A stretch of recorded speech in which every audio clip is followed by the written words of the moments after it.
Hello to all CineMaster lovers. Hope you enjoy watching. Let's get started. The story of the film Hero Alone begins with an American family consisting of the father, Jason, the mother, Anne, and a baby girl. The mother and father were in a hurry, packing their clothes and belongings to leave their home and migrate. Suddenly, the electricity goes out. All that we saw happened in the past, and this scene takes us to the present time, where we see Anne living alone in the forest, relying on insects and nature for food. We see her setting up traps to catch animals. Then we return to the past and see Jason and Anne fleeing in their car after packing their things. We learn that there is a virus spreading in the city. Its symptoms are a skin rash on the lower abdomen and chest, accompanied by hallucinations or involuntary violence. They escaped from there because of this virus. We return to the present and see Anne opening the car they escaped in. She goes inside and grabs her phone, which looks like a toy her daughter used to play with. The next morning, Anne goes to the trap she set and finds it empty, so she gets angry because she is hungry and has nothing to eat. As she returns to the car, she remembers the past,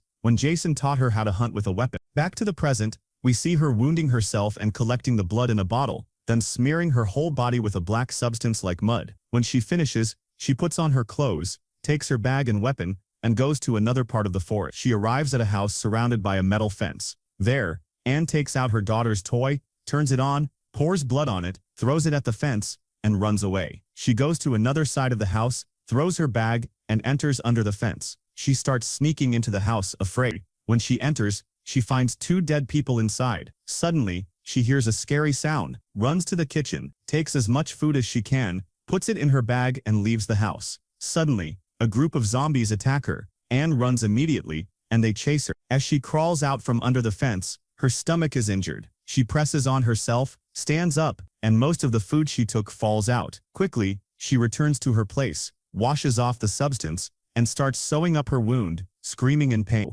When she finishes, she turns on the radio to hear the news. Her mind drifts back, and she remembers a day when Jason returned from the forest injured. They got in the car and drove off. She asked him what happened. He said there were food boxes, and when he approached them, he was attacked. She tells him he used to be able to avoid them before. He says he doesn't know, even though there aren't enough dead people, but they didn't attack anyone except him. He tried to escape and took shelter in a house, but he was bleeding, and they were able to locate him by his blood. She asks if he could recognize them. He says yes, part of them is human. Back to the present, Anne remembers the rest of the food that fell out and tells them, "You are infected." The girl tells her, "No." Anne throws her weapon and gets closer to them. She sees the man is injured in the head and bleeding, so she decides to help them and takes them to her place. She starts treating him, then sits and talks with the girl. We learn her name is Olivia, and the man's name is Chris, who is her mother's fiancé. She tells Anne they are from South America, and her mother and Chris were planning to get married in September, but the virus swept the world, and everything changed. The next morning,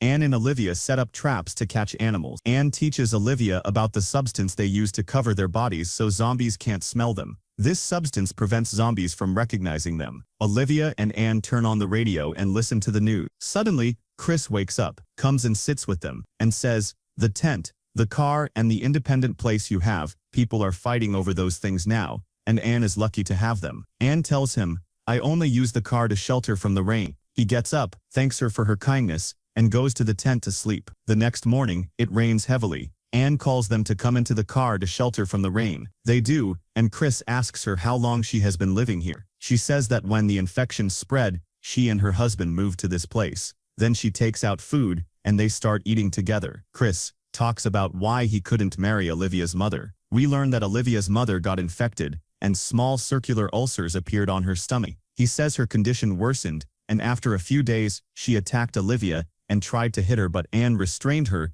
and tied her to the bed while she screamed loudly. They left her tied up for several days, and all she did was scream. Anne asks him what happened next. He says they got tired of her screaming, so he took a knife from the kitchen and stabbed it into her ear. As he pushed the knife in, she stopped screaming. He thinks she forgave him because he loved her and couldn't bear to see her suffer. They keep talking until it gets dark. The next morning, Olivia and Anne wake up and eat. Then they all go fishing in the lake, but there are no fish, so they return disappointed. At night, Chris and Anne sit together. Anne tells him, "You know the circles you saw on your fiancé's stomach? Jason and I saw them before the outbreak, before people even knew." Here we learn that Anne and Jason were nurses working in the ER. They often got patients with stomachs oozing pus and blood, and they also restrained them to beds. She says she still can't forget what happened. Chris says he won't forget either, and he leaves to sleep. Anne remembers when her daughter's fever spiked, and she didn't have medicine to lower it. She told Jason, "You brought us here, so you're responsible for protecting and providing for us," and asked him to go find medicine for their daughter. Jason covered himself with the substance that repels zombies, and Anne helped him. Then Jason said goodbye and left. Back to the present, we see Olivia asking Chris to leave and take Anne with them. He says, "We will leave, but not now. Anne helped and hosted us, so we have to be grateful to her." After a few hours, Olivia and Anne are breaking a tree trunk, and Olivia asks, "Why do you live alone here?" Anne replies, "Those who were with me, the same thing happened to them, those who became everyone's families." And then we see Chris talking to her, and saying, "If Olivia and I head north, will you come with us? Maybe we'll find a safer place to live, better than living in the wilderness." Anne refuses to go with them, because she's adapted to her place. Then we see the three of them swimming together in the sea, and it seems Chris has started to get closer to Anne. The next day, Olivia asks Chris, "Why do you want Anna to come with you?" He tells her it's because she can take care of herself, and if it weren't for her, he would have been dead and she would be alone. Then we see Anne and Olivia sitting together. Olivia asks her, "What's the story of your marriage?" Anne tells her, "Our story happened on a Friday when I found out I was pregnant from him. I told him, but he didn't care, and left me. At night, he came back drunk, sat at the edge of the bed, brought me this ring, so I agreed and we got married." Olivia tells her, "Chris took my mom to the beach at sunset, proposed to her there, and my mom was very happy to eat." We go back to the past and see Anne carrying her daughter on her back, finding her husband Jason lying dead on the ground. She approaches him and takes the medicine box from his hand. After a few hours, we see her leaving her daughter in the car. She takes her weapon and sneaks into the house in the woods, looking for food. She enters the house and finds a girl inside infected with the virus, turned into a zombie. Anne kills her immediately, but her clothes get stained with blood. She returns immediately to her crying daughter, opens the car, sits, and holds her daughter to calm her down, but notices her daughter's face is smeared with blood from her jacket. Back to the present, we see Olivia trying to take care of herself, so Chris will like her because she loves him, and is starting to get jealous of Anne. But at this time, Chris is with Anne, sleeping next to her in the car. Olivia sees them and gets upset. The next morning, Olivia wakes up, takes the radio, and starts walking. As she walks, she sees a girl infected with the virus who has turned into a zombie. Chris and Anne wake up and realize Olivia left them. Suddenly, while searching for her, they hear a zombie sound. Chris runs toward the sound. Anne grabs her weapon and follows him. They see the zombie attacking Olivia, trying to bite her. Olivia fights back. Chris arrives and grabs the zombie, hits it. Then Anne arrives and tries to shoot it, but the gun jams. She hits the zombie and pushes it off Chris. Chris takes the gun and shoots the zombie. Anne treats Olivia's wounds and asks if the zombie touched her or got anything in her mouth. Olivia says no, that didn't happen. Chris says, "Surely the food is running out in the houses and the zombies are coming out, so we have to leave immediately." Back to the past, we see Anne playing with her little daughter, but suddenly, while changing clothes, she discovers there are ulcerated circles on her stomach. She tries to treat them by dipping cloth pieces in hot water and applying them to the sore. Back to the present, Anne confronts Chris because he's upset she refused to go with them. He tells her,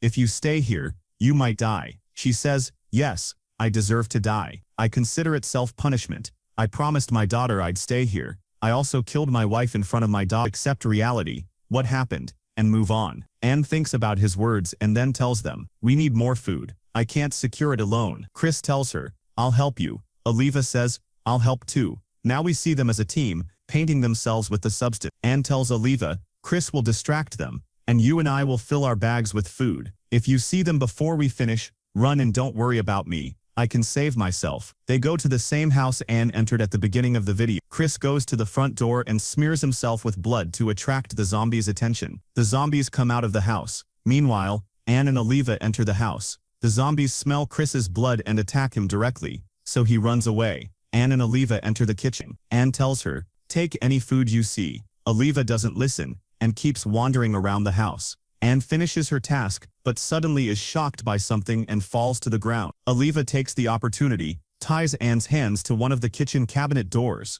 screams at her loudly, then leaves her and escapes. Chris returns to the other side and washes the blood off himself. Anne regains consciousness, tries to free her hands and eventually succeeds. She washes the substance off herself, then hides in the freezer. After a few hours, Anne gets out of the freezer, takes her weapon, and as soon as she leaves, she sees a zombie and kills it immediately. At this time, Oliva reaches. He asks her about Anne, but suddenly a group of zombies attacks them. Oliva gets into the car, and Chris starts fighting them one by one. Anne arrives and starts shooting at them. Back to the past, we see Anne making milk for her daughter, but she cuts her hand and gets blood in the milk. Back to the present, we see all the zombies are dead, but among them is Chris, who was killed by the zombies. Anne, seeing the situation, decides to forgive Oliva. She takes Oliva, and they escape in the car to look for a safe place to live. Here is the end of the movie. If you liked today's video, don't forget to like, subscribe to the channel, and activate the bell to receive all new updates. See you in the next